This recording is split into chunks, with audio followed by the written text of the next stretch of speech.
오늘 또 각 가정에서 주일 예배를 드리는 여러분과 여러분의 가정 위에 하나님의 축복이 함께 하시기를 주의 이름으로 간절히 축원을 드립니다. 지난 한 주간도 코로나 바이러스로 인하여 아주 많이 고생하셨습니다. 그러나 실망하지 마시기 바랍니다. 하나님이 여러분과 함께 하십니다. 오늘은 본문 말씀을 중심으로 거친 들에서 만난 하나님이라는 설교의 제목으로 함께 은혜를 나누고자 합니다. 아담과 하와는 에덴 동산에서 하나님을 만났고 아브라함은 모리아산에서 하나님을 만났습니다. 야곱은 베델 광야에서 하나님을 만났고 모세는 호렙산에서 하나님을 만났습니다. 엘리야는 숲속에서 하나님을 만났고 다니엘과 그의 친구들은 용광로와 사자굴 속에서 하나님을 만났습니다. 이스라엘 민족은 사막과 홍해에서 하나님을 만났습니다. 그리고 날마다 성전에서 만났습니다. 우리는 오늘 또 광야 같은 주차장에서 하나님을 만나며 예배를 드리고 여러분 각자 가정에서 예배를 드리고 있습니다. 오늘 본문은 하나님께서 이스라엘 백성을 거친 들로 데리고 나가고 있음을 보게 되어집니다. 여기서 말하는 거친들은 유대 광야입니다. 유대 나라의 거친들은 모래와 자갈, 흙먼지가 있을 뿐이었습니다. 풀도 없고 물도 없습니다. 있다면 광야에 서식하는 독사와 전갈, 굶주린 이리떼가 있을 뿐이었습니다. 그곳엔 인적도 희망도 없습니다. 유대 나라의 경우 저주받은 땅일수록 더 황폐하고 거칠기 이를 데 없습니다. 그 땅은 한때 오병이어의 기적으로 유명했던 그 땅이 저주받고 난 후 거친 들판이 되고 말았던 것입니다. 저주는 무서운 것입니다. 사람이 사람을 저주해도 결과가 좋지 않지만 하나님의 저주는 상상을 초월합니다. 말라기 3장을 보면은 마땅히 하나님께 드려야 할 11조를 드리지 않았기 때문에 주시는 책망과 저주가 기록되어 있습니다. 말라기 3장 9절을 보면은 너희 곧 온 나라가 나의 것을 도둑질하였으므로 너희가 저주를 받았느니라라고 있습니다. 그리고 그 저주 가운데 황충이 토지 소산을 먹는다는 조항이 들어 있습니다. 오늘 본문은 하나님께서 이스라엘 백성을 저주받은 땅으로 데리고 가서 하나님의 뜻을 가르치고 전한다는 말씀입니다. 본문의 뜻을 조명해 보면 다음과 같습니다. 첫째로 타일은 후에 데리고 가시겠다라는 것입니다. 본문 14절을 보니까 내가 그를 타일로 거친 들로 데리고 가서라고 말씀하고 있습니다.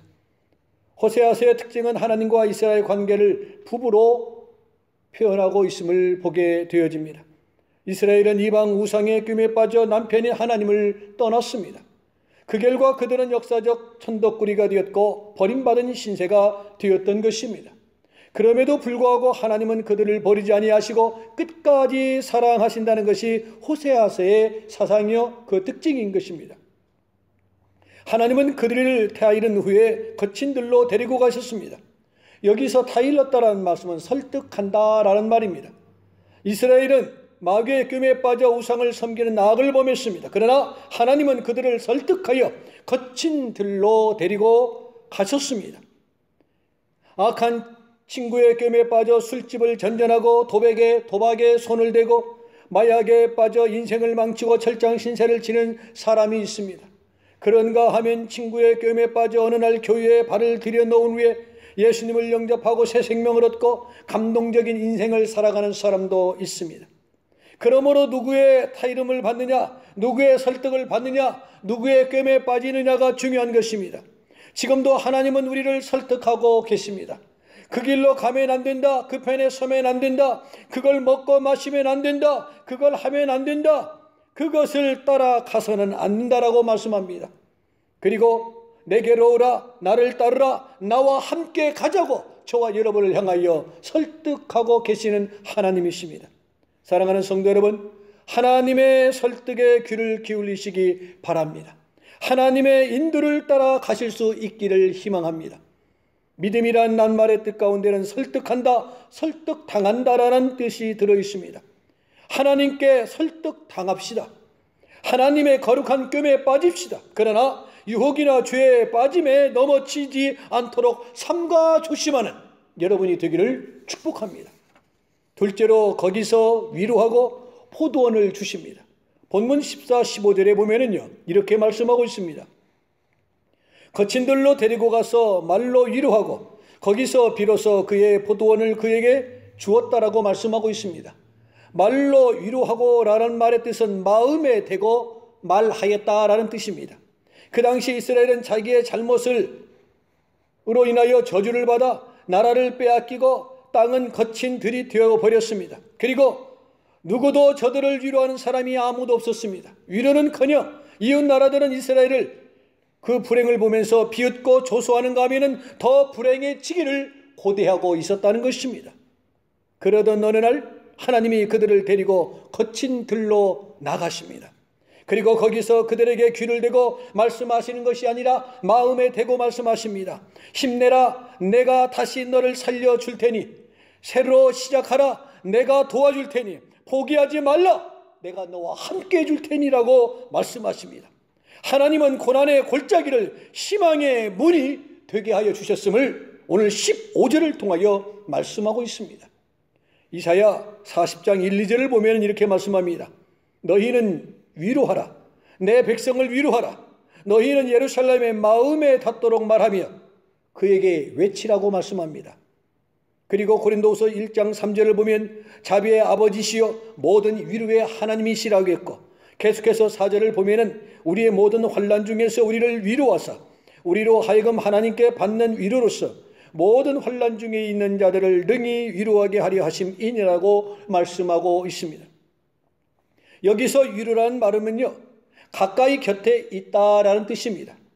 하나님은 우리 곁에 계시면서 자비로운 음성으로 위로해 주시고 격려해 주시고 축복해 주시는 하나님입니다.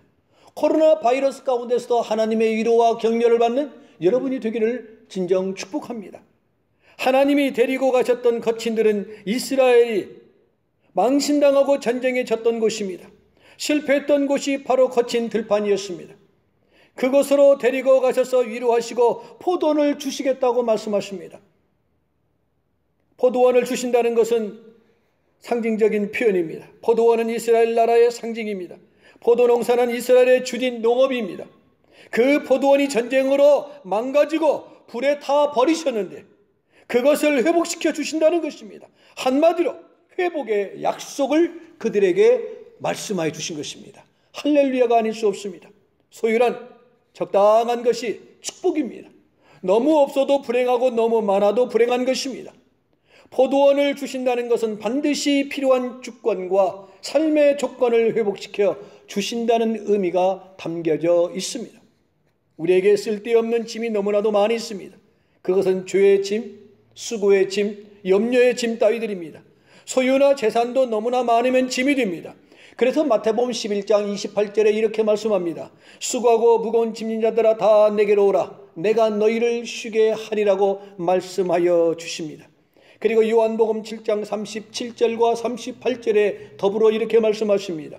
누구든지 목마르거든 내게로 와서 마시라. 나를 믿는 자는 성경의 이름과 같이 그 배에서 생수의 강이 흘러 나오리라고 말씀합니다. 이스라엘 백성에게 포도원을 주신다는 것은 잃었던 것, 빼앗겼던 것들을 회복시켜 주신다는 것입니다. 단 조건이 있습니다. 그것은 설득하시는 하나님을 따라 거친 들로 나가는 것입니다. 다시 말하면 회개하고 말씀대로 순종할 때 너희들에게 모든 회복의 축복을 주신다는 말씀입니다. 그동안 우리는 너무나 많은 것을 잃었습니다. 코로나 바이러스로 지난 5개월 동안의 삶의 현장을 뒤돌아봅니다. 코로나 바이러스 때문에 건강을 잃고 삶의 터전을 잃어버리고 직장을 잃고 사업체를 잃고 돈을 잃어가고 있습니다. 그러나 믿음과 용기는 잃으면 안 되는 것입니다. 믿음과 용기는 마지막 보류이며 그것마저 잃어버리면 끝이 되기 때문에 그렇습니다. 코로나 기간 동안에 믿음 충만, 용기 충만, 성령 충만으로 이 어려움을 신앙으로 잘 극복하는 믿음과 지혜와 용기가 여러분에게 있기를 축원합니다. 셋째로 악을 골짜기가 소망의 문이 되게 하십니다.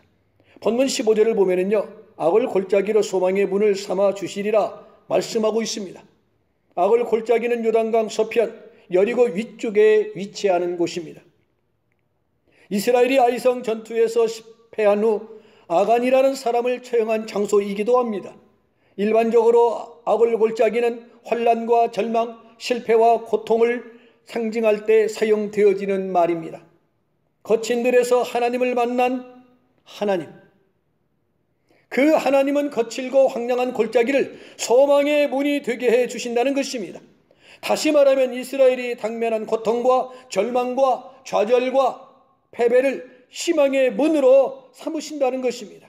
요즘 말로 표현하면 위기를 기회의 문으로 삼아 주신다라는 것입니다. 위기는 곧 기회인 것입니다. 이 위기 때 여러분의 기회로 삼으시고 만들어 주시는 그 하나님을 붙드시기 바랍니다. 마귀에게 당하는 것은 불행이 되고 저주가 됩니다만, 하나님께 당하는 것은 그것이 어떤 징계라 할지라도 축복의 기회가 된다는 것을 여러분 꼭 기억하시기 바랍니다. 이제 말씀을 마치겠습니다. 코로나 바이러스로 얼룩진 거친 들판에 우리는 지금 서 있습니다. 우리는 코로나 바이러스의 끝없는 터널을 지금 지나고 있습니다. 그런데요, 끝이 보이지 않습니다. 그 누구도 나를 위로하지 않습니다. 아니, 위로할 수도 없습니다. 대안이 없습니다. 그러나 나를 설득하시고 거친 들로 데리고 가서 내 마음을 위로하시고 포도원을 주시고 악월 골짜기가 소망의 문이 되게 하시는 하나님이 내 곁에 나와 함께 계심을 믿고 힘과 용기를 가지시기 바랍니다. 우리가 찬양하지 않습니까? 주와 함께라면 다 이길 수 있습니다. 주와 함께라면 코로나 바이러스도 이겨낼 수 있습니다. 사랑하는 성도 여러분, 코로나 바이러스는 재난 속에서 하나님을 만납시다. 거친 벌판에서 하나님을 만납시다. 야곱이 베델 광야에서 하나님을 만난 것처럼, 모세가 미디안 광야 호렙산에서 하나님을 만난 것처럼, 엘리야가 깊은 절망과 좌절이 거친 들에서 하나님을 만난 것처럼, 코로나 바이러스로 절망과 좌절에 거친 들에서 하나님을 만나는 여러분이 되기를 축복합니다. 오늘 여기서 하나님을 만납시다. 하나님이 등이 우리를 도우실 것입니다.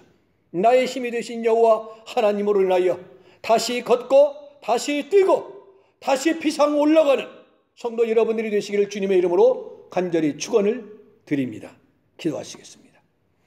이제는 우리 주 예수 그리스도의 은혜와 성부 하나님의 무한하옵신 사랑하심과 성령님의 교통, 교제, 역사, 인도, 충만하심의 은총이 코로나 바이러스로 인하여 좌절과 낙심 속에 있으나 결코 좌절하거나 낙심하지 아니하고 하나님이 나와 함께 하시니 이겨낼 수 있음을 믿고 주와 함께라면 내가 이길 수 있습니다라는 담대함으로 오늘의 이 시기를 믿음과 지혜로 극복하기를 원하는 모든 믿음의 사람들 위에, 가정 위에, 생업 위에, 우리 조국과 우리가 뿌리를 내리는 이 미주 땅 위에 오늘도 오지에서 복음을 증거하는 모든 선교사님들 위에 이제로부터 영원토록 함께 있을지어다. 아멘.